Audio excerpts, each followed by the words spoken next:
Baik, sekalipun situasi masih tidak menentu di sempadan Rafah, Badan Bukan Kerajaan NGO Malaysia terus menyalurkan bantuan kemanusiaan ke dalam Gaza.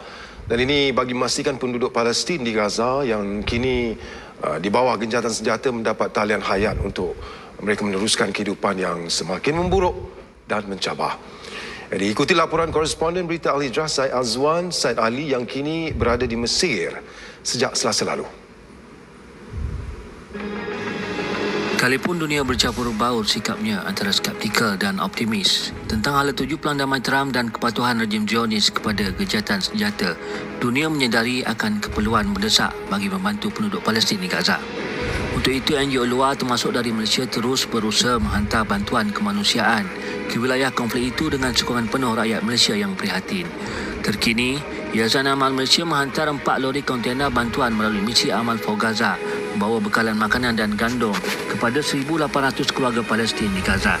Bantuan dijangka bertahan sekurang-kurangnya bagi tempoh 2 minggu itu akan memberikan manfaat kepada lebih 12,000 rakyat Palestin terjejas perang sejak Oktober 2023. 13 relawan Amal Malaysia termasuk koresponden berita Sejarah tiba di Mesir awal minggu ini bagi menyaksikan sendiri proses persiapan 4 kontena bantuan itu diuruskan NGO antarabangsa Gaza Destek Organisation GDD rakan Amal Malaysia di Mesir dan Gaza.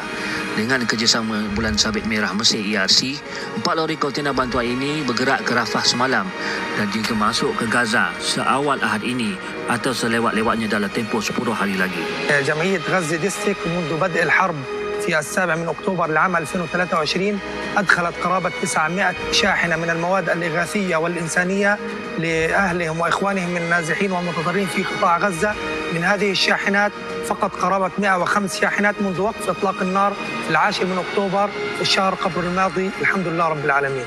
Setakat gencatan senjata bermula awal Oktober lalu, GGD berjaya menghantar lebih 105 kontena bantuan ke dalam Gaza melalui pintu sepadan Rafah. GGD juga merupakan operator kedua terbesar Soup Kitchen yang menyediakan ratusan ribuan hot meal atau makanan panas secara harian kepada penduduk Gaza selepas World Soup Kitchen.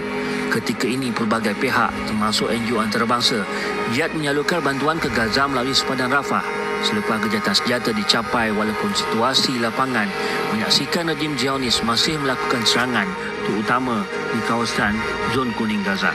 Sekurang-kurangnya 70,000 rakyat Palestin dibunuh dan 170,985 lain cedera akibat serangan rejim Israel sejak Oktober 2023 dengan ribuan mayat masih belum dijumpai di bawah runtuhan bangunan di Gaza. Sekalipun dunia masih menunggu tentang apa hala tuju gencatan senjata dan pelan damai Trump, tetapi usaha untuk menghantar bantuan seperti 4 trak